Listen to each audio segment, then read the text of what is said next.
să ai 1,80 m. 1,45 m.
Da?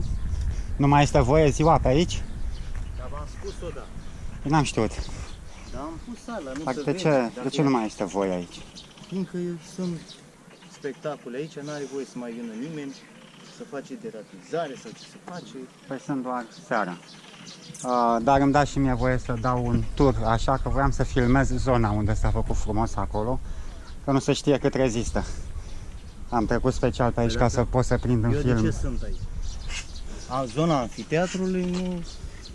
Doar aici zona asta. Deci- În altă parte, vedeți, să circulă peste tot. Devine un fel de zonă privată, din câte Privată. înțeleg. Nu privat, accesul Ca numai și- la ora 8. Cum a făcut și cu cortul pentru nunți din Crâng. Că au transformat terenul de sport care era pentru toată lumea doar în scopul unor evenimente pentru nunți și au fost lipsiți buzoienii de posibilitatea de a utiliza terenul de acolo. Nu înțeleg, Mă dar tem că și aici se va întâmpla la Și fel. cu asta, vedeți, aici nu e voie, numai pe pista de bicicletă să circule, nu peste toate zone. Da, asta e bine că sunt păzite ca să nu fie distruse. Am înțeles că o Dar, să pună camere acolo sus în ala. Deci Da. ideea pazei aici este excelentă, dar totuși Dar știți, ar trebui e să fie greu permis ziua aici. Adică cu pază chiar ar fi bine că nu s-ar mai distruge să urcă aici, sus, dar mănâncă. și cu cortul. Suntem mulți, cortul de nunți din Crâng, suntem mulți care am cerut să nu-i mai închirieze acelui individ, că nu e normal pentru câteva nunți din când în când să ții zona aceea blocată. Era terenul de sport unde ne duceam să jucăm tenis de câmp. Cine Mă știe, duceam acolo de știu când mai eram eu bine. mic. Și Iau decizii pe au dat plan local. tot terenul de acolo unuia care are o afacere cu cortul de nunți. Și bineînțeles, e normal să-l suspectăm pe primar că a primit șpară pentru chestia Acum asta, eu știu dacă că a fi trecut primit, nu fi peste primit, dar- toată lumea. Da, bine, cred că și deciziile astea nu se iau de unul singur. Ați văzut, în Consiliul de Administrație, de eu Da, știu cum și să... sunt influențate cu șpagă, că noi am cerut să ne lase terenul Și acela ce au în pace. Ce au zis? Că oamenii s-au fost fericiți că au avut nuntă acolo și că nu vor să-i lipsească de posibilitatea de a Vedeți că face părerile nunți. sunt E o împărțite. aberație, adică Acei cetățeni sunt mulțumiți. Adică pentru alții câțiva nu. care fac nuntă acolo, sacrifici toți buzoienii care s-ar duce acolo cu copii să învețe să se dea pe skateboard, pe role, să joace tenis de câmp. Mai ales că noi nu avem terenuri pentru tenis de câmp și acolo era amenajat pentru asta. Și tot acel Doar aici, spațiu tenis l-au... de câmp am văzut că joacă. Da, contra plată. Acolo era gratuit. Ce e cu plată? Da. Nici n-am știut. N-am știut că n-am avut obiectiv pe aici. Că n-au fost, dar 100 au fost, mai ales la deschidere, când aseară a fost iar un film frumos, am înțeles de la colegul că a fost iar aglomerați. Unul vine, altul pleacă. Da, distanța e bine să fie respectată. Da, măcar Cu masca acum e astea de minime. înțeles că să stai câteva ore cu masca pe nas e Eu la practic mască imposibil, nu, da. N-aș fi zis cu masca, dar distanțarea da. Deci dacă stăm și vorbim la o distanță oarecare 1,5 metru, nu cred că o să fie. Dar dacă stai și cu aia la gură, pe căldurile astea, nu poți să mai respiri. Că sunt persoane care pot să suporte, unele nu. Dacă mai e în vârstă. aglomerație, e justificată și masca, dar la fiind puțină lume, chiar n-are sens să se înghesuie în aer un liber, punct. nu e în piață cum e pe Da. piață. Da. Da, nici nu știm ce motivează toate măsurile astea. Noi suntem mici, cei Sunt, care studiază. sunt testul RT-PCR nu distinge între SARS-CoV-2 și alte coronavirusuri locale și practic se poate întâmpla ca multe alte coronavirusuri să fie luate drept SARS-CoV-2. Și să Da, să deci nu nu ne există recunoască un și test spune dedicat doar pe ăsta. propriu-zis pentru Am asta. înțeles că și o răceală mai puternică poate să zică că e tot. Nu, doar anumite viroze respiratorii. Coronavirusurile seamănă între ele și testul a fost făcut pentru un Și de unde știi? alt Nici virus, nu n-avem pentru cum să știm. SARS-CoV-2, dar îl pune în evidență și pe SARS-CoV-2. Și la noi s-a ajuns la izolarea asimptomaticilor care pot să aibă doar o infecție pe căile respiratorii superioare, deci nu ajung neapărat să declanșeze boala și izolându-i, amestecându-i printre persoane bolnave, se supun unei concentrații de virusuri mai mari continui și ajung să se îmbolnăvească.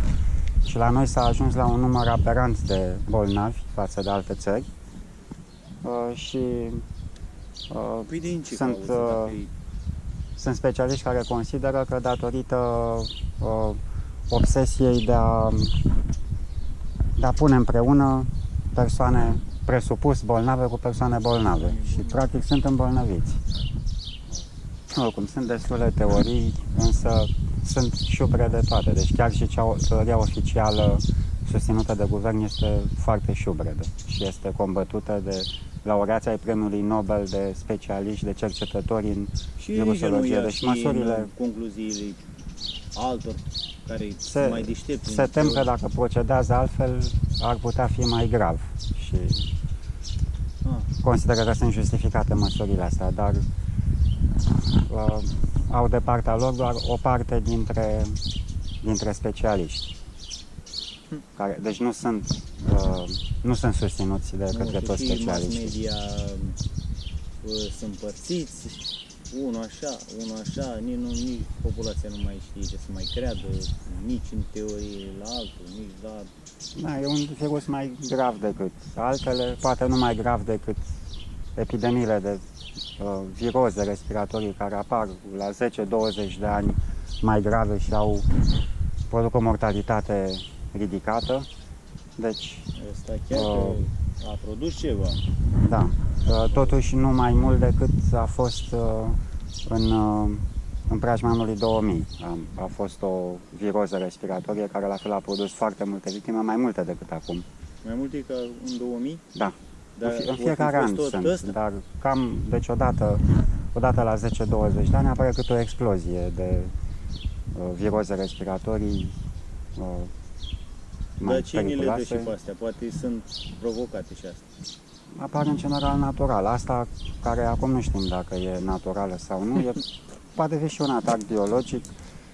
dar în E mod mai rău normal ca un războiul. coronavirus nu rezistă în orice condiții de climă. Sunt locali, sunt adaptați local și coronavirusurile dintr-un loc nu poți să-i duci în altă Dar parte nu e și nimic să antidot fie pentru viabil. asta, ori nu vrea să spun. Puteți să căutați pe YouTube dacă vreți.